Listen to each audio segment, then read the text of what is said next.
لا حول ولا قوة إلا بالله العلي العظيم أعوذ بالله من الشيطان اللعين الرجيم بسم الله الرحمن الرحيم الحمد لله رب العالمين والصلاة والسلام على سید الانبیاء والمرسلین المخاطب بطہ و یاسین سیدنا ونبینا و شفیعنا ابی القاسم محمد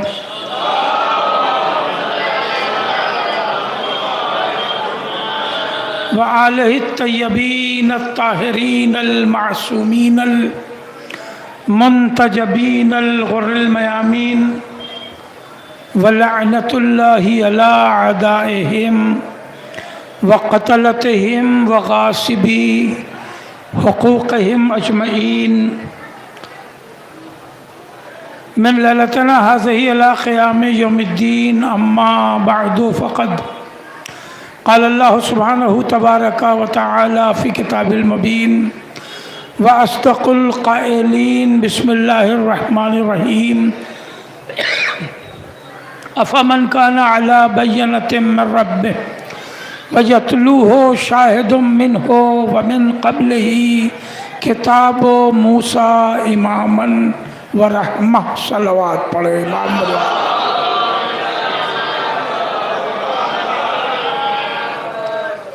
عزیزان محترم، آپ حضرات کی خدمت میں ہدیہ تبریک ولادت باسعادت مطلع نیرین و صادقین حضرت محمد مصطفیٰ صلی اللہ علیہ وآلہ وسلم اور امام جعفر صادق علیہ السلام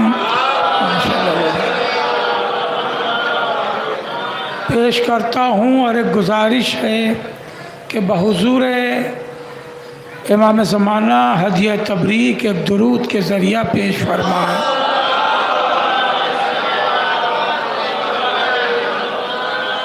عزیزان محترم،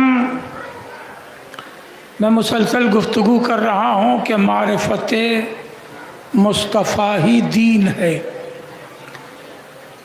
اور یہی موضوع پھر میں عرض کر رہا ہوں، یہ ایک جملہ نہیں، ایک فکر ہے، ایک تحریک ہے، ایک سوچ ہے، اور یہ فکر اور یہ سوچ ہر کلمہ گو کے ذہن تک پہنچنی چاہیے کہ جس نے مصطفیٰ کو پہچانا وہی دین پائے گا، اور جسے معرفت مصطفیٰ حاصل نہیں ہے اسے دین اسلام میسر نہیں ہوگا، وہ کہیں نہ کہیں جا کے غوطہ کھا ہی جائے گا۔ ایک صلوات پڑھے محمد و آل محمد۔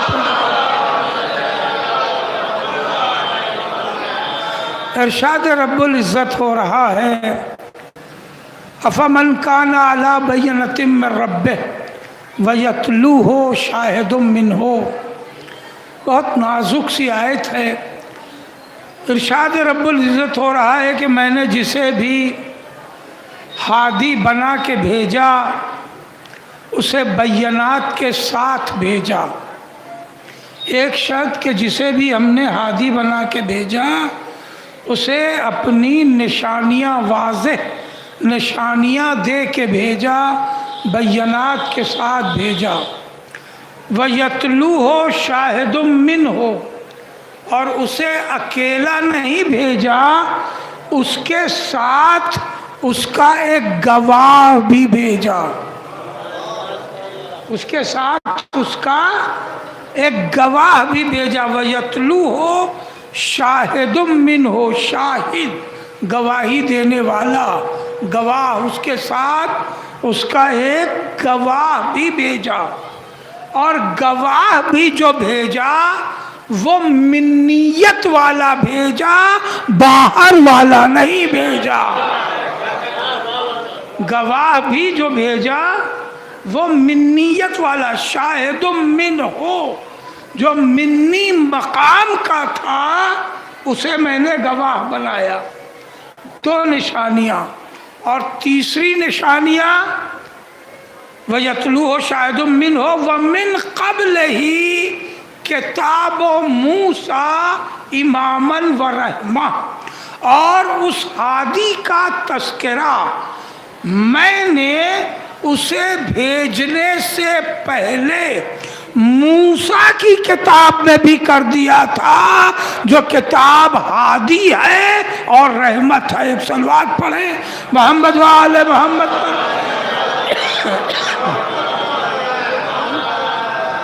ایک شرط تو یہ ہے کہ نبی تشریف لائے تو بینات کے ساتھ آئے، نشانیوں کے ساتھ آئے۔ دوسری دلیل کہ اپنے ساتھ اپنا گواہ بھی لے آئے، اور تیسری دلیل کہ کتاب موسیٰ یعنی توریت میں پہلے سے اپنا تذکرہ لے کے آئے۔ توجہ ہے، ایک صلوات پڑھے محمد و آل محمد پر۔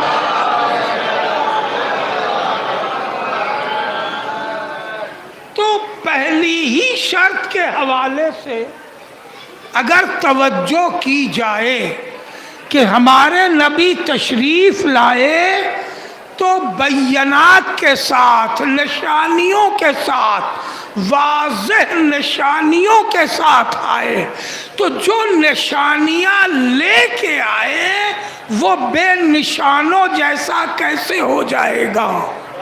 نہیں جملہ پہنچایا۔ جو نشانیاں لے کے آئے وہ بے نشانوں جیسا کس طرح ہو جائے گا؟ زمانے کے پاس اپنے وجود کی دلیل نہیں ہے، اور مصطفیٰ کے پاس اپنے نبوت کی نشانیاں موجود ہیں۔ ایک صلوات پڑھیں محمد و آل محمد۔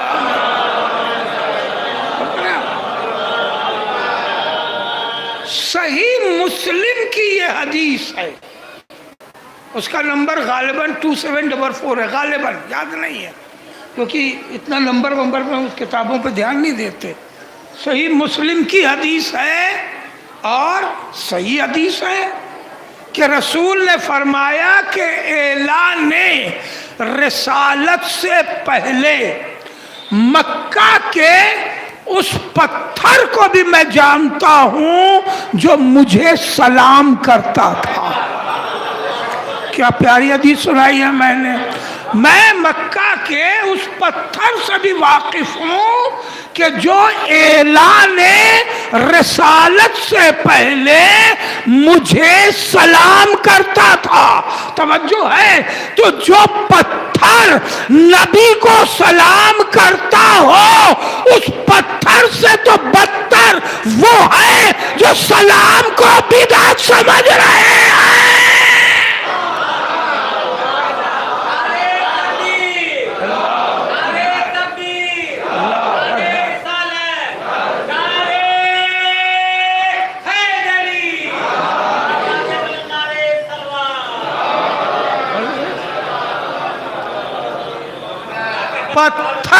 پتھر ہو کے نبی کو سلام کرے، اور جسے اللہ نے اشرف المخلوقات بنا کے زمین پہ بھیجا وہ سلام کو بدعت سمجھے۔ نبی کو سلام کرنا، اب سلام کرنے سے پہلے بھی اب اس میں پخ سمجھتے ہیں، اردو کا ایک لفظ ہے، اب وضاحت کا وقت نہیں ہے، یہ پخ اردو کا ایک لفظ ہے۔ پخ کہتے ہیں ایک اضافی جوڑ کو، بھئی یہ سمجھ لیں ایک اضافی، صلوات پڑھ لیں محمد و آل محمد۔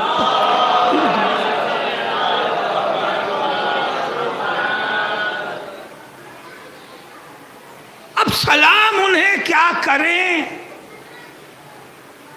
سلام اسے کیا جائے جو زندہ ہو، سلام اسے کریں جو موجود ہو۔ خدا کی قسم، جو مصطفیٰ کے لیے یہ کہتے ہوں کہ سلام انہیں کیا جائے جو زندہ ہو، انہی کے قبرستان پر جائیے تو لکھا ہوگا قبور کے لیے سلام. اور کریں آپ قبرستان کے گیٹ پہ بھی پتھر لگا ملے گا السلام علیکم یا اہل القبور. اب آپ غور کیجئے کہ مسلمان ہو اگر تو مرنے کے بعد لائق سلام ہے جس کی وجہ سے مسلمان ہے. ایک صلوات پڑھے محمد.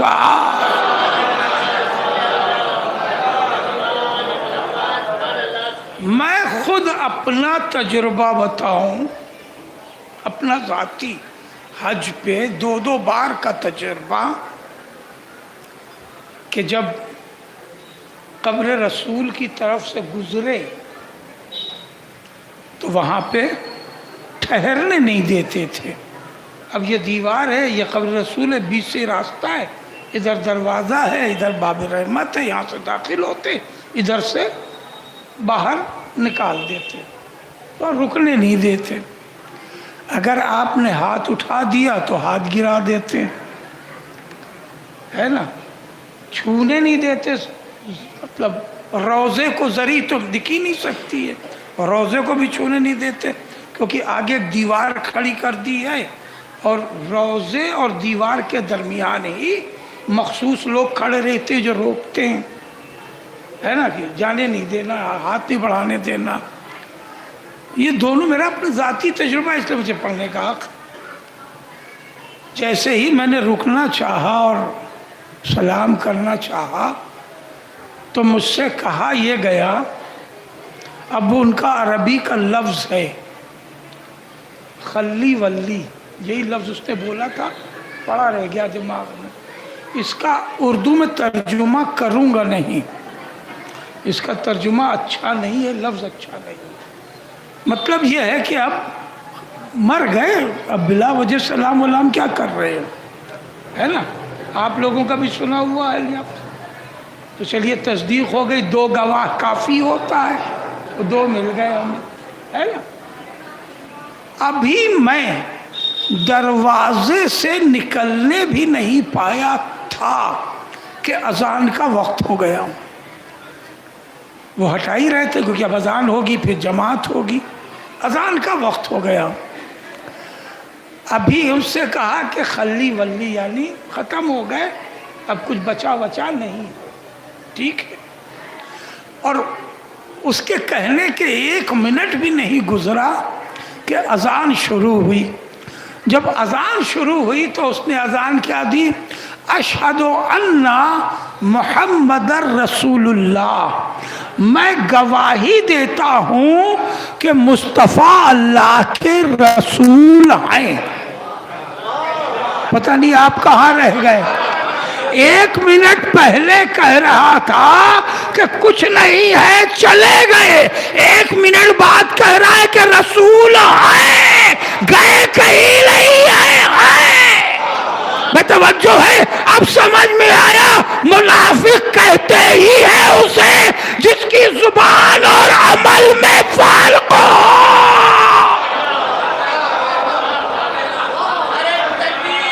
اللہ اکبر، یا رسول اللہ، یا اللہ.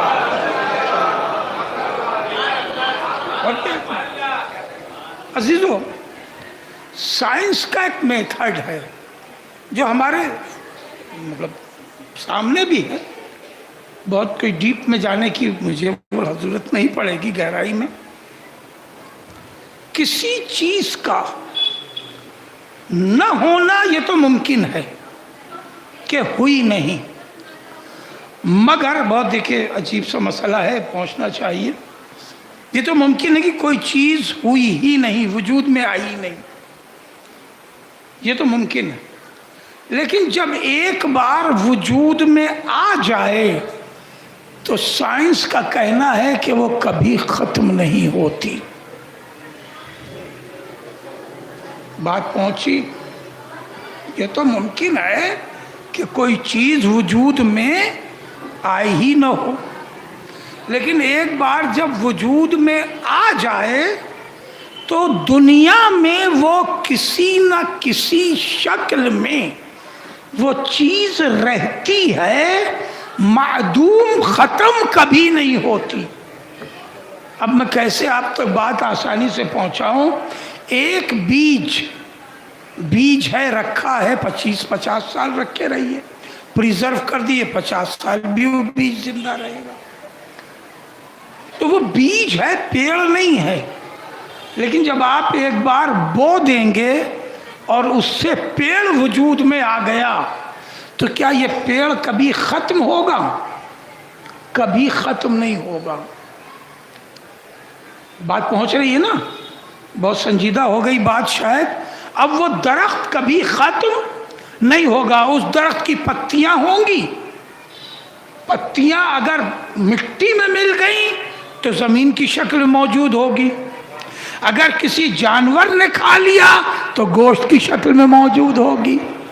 توجہ ہے، لکڑی اگر جلا بھی دی گئی تو راکھ کی شکل میں موجود ہوگی، اس سے نکلنے والا کاربن کی دنیا میں موجود ہوگا۔ قیامت تک جو چیز وجود میں آ جائے وہ ختم نہیں ہوتی۔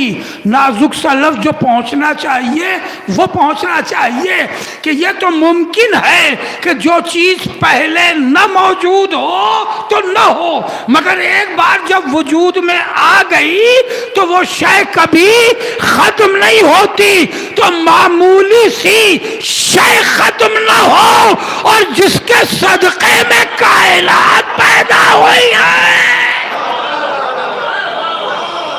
توجہ ہے، ایک صلوات پڑھے محمد۔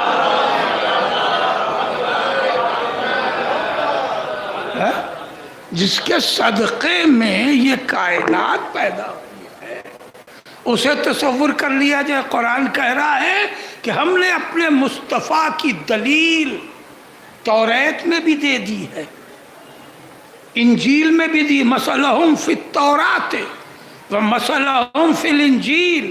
ہم نے ان کی مثالیں توریت میں بھی دی ہیں، انجیل میں بھی دی ہیں۔ توریت کا مطلب تقریباً 3000 سال پہلے، نبی کے وجود ظاہری سے تقریباً 3000 سال پہلے ساری کائنات کو بعنوان توریت یہ اطلاع دے دی گئی کہ ایک نبی آنے والا ہے جس کا نام فارقلیطہ ہوگا۔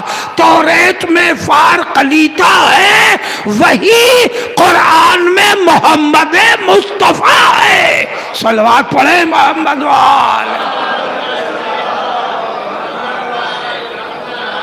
تو جس کا اعلان 3000 سال پہلے سے ہو رہا ہے اسے امت اپنے جیسا سمجھ رہی ہے۔ آپ غور کریں، آپ یقین جانیے معرفت مصطفیٰ ہی دین ہے۔ مصطفیٰ کی معرفت اگر ممکن ہے تو صرف اہل بیت کی بدولت ممکن ہے۔ دیکھیے نازک سی بحث چھیڑ رہا ہوں۔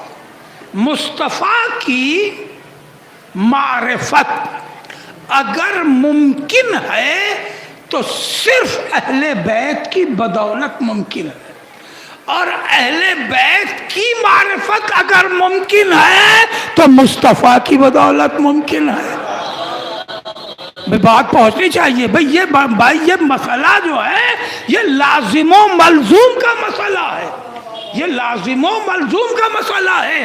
اہل بیت کو سمجھنا ہے تو مصطفیٰ کو سمجھنا ہوگا، اور اگر مصطفیٰ کو سمجھنا ہے تو اہل بیت کو سمجھنا ہوگا۔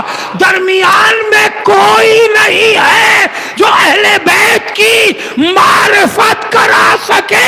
وہ معرفت کیا کرائے گا جو بڑھاپے میں بھی ہذیان کا الزام رکھتے۔ ایک صلوات پڑھے محمد۔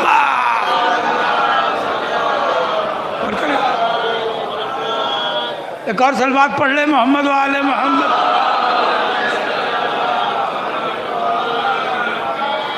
قرآن کیا کہہ رہا ہے؟ افمن کان علی بینۃ من ربہ ویتلوہ شاہد منہ. میں نے مصطفیٰ کو اکیلا نہیں بھیجا ہے، بینات کے ساتھ بھیجا ہے، نشانیوں کے ساتھ بھیجا ہے. نشانیاں، خدا کی قسم، نشانیاں 40 سال بعد نہیں، پہلے ہی جو صاحبان معرفت تھے انہیں نظر آ رہی تھی. واقعہ ضروری سا محسوس ہو گیا پڑھنا، کوئی نیا نہیں ہے، کہ جب جناب رسالت مآب 11 برس کے تھے، ابھی اعلان اسلام میں 30 برس باقی ہے نا، 30 برس بہت ہوتا ہے. جب نبی 11 برس کے تھے، جناب ابو طالب کے پاس آئے ہوئے ابھی 3 برس ہوا تھا. جناب ابو طالب چلے شام تجارت کرنے کے لیے، تو رسول سے کہا بیٹا ہم آپ کو آپ کی چچی کے پاس چھوڑ دیتے ہیں، وہ آپ کا بڑا خیال رکھیں گے. درمیان میں یہ کہنا ضروری ہے، جناب رسالت مآب کو نہلاتے تھے جناب ابو طالب، اپنے پاس سلاتے تھے جناب ابو طالب، اپنے ساتھ کھلاتے تھے جناب ابو طالب. چچی کے حوالے نہیں کیا تھا. نہلانا، دھلانا، کھلانا، اپنے پاس سلانا، یہ پوری تفصیلیں موجود ہیں، مگر اس طرح سے آپ لوگوں کا اس میں سننے کا مزاج نہیں ہے. اور کریں آپ، سننے کا آپ کو مزاج نہیں ہے. اپنے ساتھ سلاتے تھے. اور نبی کریم اس عمر میں بھی چھوٹے سے ہیں، تب بھی کبھی برہنہ جسم نہیں سوئے، کبھی نہیں سوئے، چاہے کتنی ہی شدید گرمی ہو. مگر کبھی بھی یعنی بنیائن اتار دی یا بنیائن میں نہیں، پورے لباس میں نبی کریم سوتے تھے. اور کریں آپ، پورے لباس میں. ایک دن جناب ابو طالب نے کہا بھی کہ بھائی میں کروٹ منہ کر لے رہا ہوں، گرمی بہت ہے، آپ ادھر کروٹ کر کے اور کپڑے اتار کے سو جائیں. کہا نہیں چچا، میں لباس اتار کے، جیسے اکثر مرد سوتے ہیں، بہت گرمی پڑتی ہے تو خالی لنگی پہن کے سو گئے. سوتے ہیں نا، ابھی کچھ ہاں نہیں بولیے تو صحیح. ایک صلوات پڑھے محمد و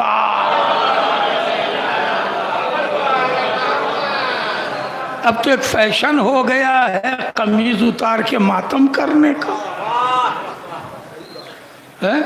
رسول اللہ تو سوتے بھی نہیں تھے لباس اتار کے بغیر.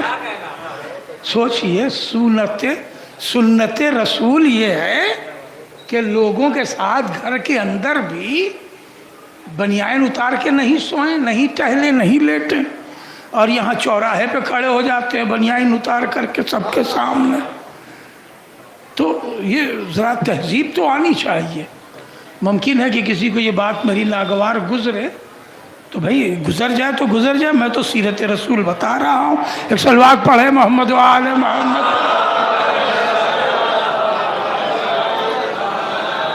تو بتانے کا مقصد یہ ہے کہ جناب ابو طالب ہی اپنے ساتھ رکھتے تھے. اب جناب ابو طالب کو سفر پہ جانا پڑا شام. کہاں؟ مکہ سے شام.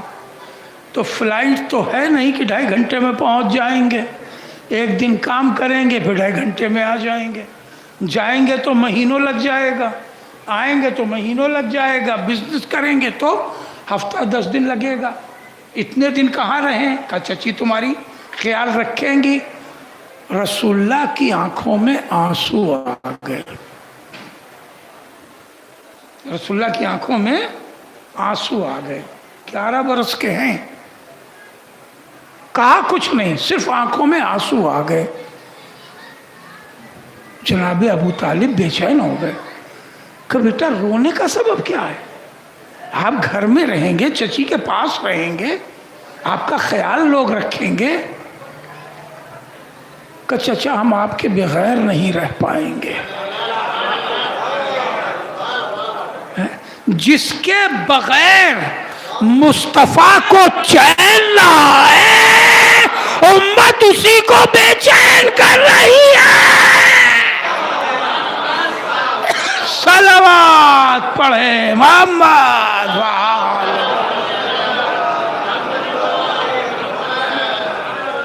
جناب ابو طالب نے آنن فانن جسے کہتے ہیں فوراً ایک سرخ آنکھوں والے تندرست اونٹ کا انتظام کیا. سرخ آنکھوں والے تندرست اونٹ کا انتظام کیا. نئی محمل بنوائی. عرب میں چلنے کے لیے ناقے کے اوپر ایک محمل، مردانی بھی محمل ہوتی تھی، زنانی بھی محمل ہوتی تھی. اب تو موٹر سائیکل بھی لوگ جنگیاں پہن کے چلاتے نظر آتے ہیں. دیکھا کہ نہیں دیکھا؟ جنگیاں پہنے ہوئے ہیں اور ٹی شرٹ ڈالیا، موٹر سائیکل چلا لیا چپل پہن کر کے، جبکہ قانوناً منع ہے. انڈین قانون میں بھی چپل پہن کے موٹر سائیکل چلانا منع ہے. صلوات پڑھ لے محمد و آل محمد. سرخ آنکھوں والی اونٹنی خریدی، ناقہ خریدا اور نئی محمل فوراً بنوائی مصطفیٰ کو لے جانے کے لیے. آپ نے اس جملے کو سنا اس طرح جیسے 5000 کی بکری خرید کے لائے ہیں. سرخ آنکھوں والی اونٹنی اس زمانے میں خریدنا اس زمانے میں مرسڈیز کار کے خریدنے کے برابر ہے. اور لوگوں کے پاس اتنا اچھا ناقہ نہیں تھا اس سفر میں جتنا اچھا ناقہ مصطفیٰ کے لیے خریدا. یہ خرید کے رسول کے لیے ابو طالب سنت قائم کر رہے ہیں، بنام مصطفیٰ کبھی کم خرچ مت کرنا. ایک صلوات پڑھے محمد.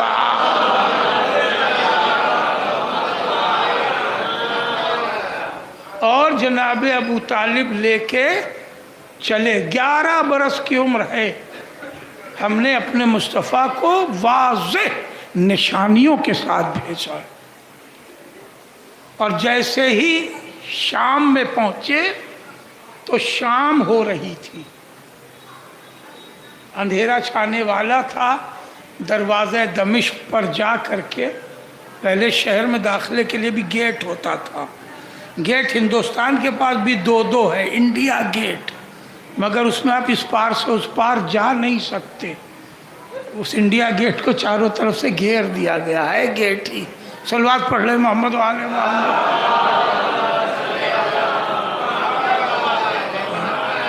یہ واحد گیٹ ہے جس میں داخل آدمی ہوتا نہیں ہے. دروازہ دمشق شہر میں داخل ہونے کا گیٹ. وہی جیسے ہی رکے ویسے ہی ایک شخص آیا، اور آنے کے بعد جناب ابو طالب سے قافلے میں پوچھا بھائی تمہارا سردار کون ہے؟ تو لوگوں نے بتا دیا بھائی میرے سردار یہ ہیں قافلے کے. جناب ابو طالب وہ آئے ابو طالب کے پاس. آنے کے بعد کہا کہ آپ سردار ہیں؟ کہا ہاں. کہا یہ جو سامنے چرچ ہے اس کے پادری نے آپ سب لوگوں کی دعوت کی ہے، کھانے پہ بلایا ہے آپ سب لوگوں کی. اب کہیں غریب الوطنی میں بغیر محنت و مشقت کے کھانا مل جائے میرا جملہ اگر سمجھنا ہے تو ایک بریانی کی مجلس کر کے دیکھ لیجئے. ایک صلوات پڑھ لے محمد ہے نا. ایک مجلس بسکٹ کی کر لیجئے، ایک مجلس بریانی کی کر لیجئے، آپ کو فرق معلوم ہو جائے گا. اب ہمیں زیادہ دلیل دینے کی ضرورت نہیں ہے. ہاں یہ ہے کہ ہماری دلیل کے ثبوت کے لیے 20-25 ہزار روپیہ خرچہ کرنا پڑے گا. بھئی اترتے ہی اب سوچئے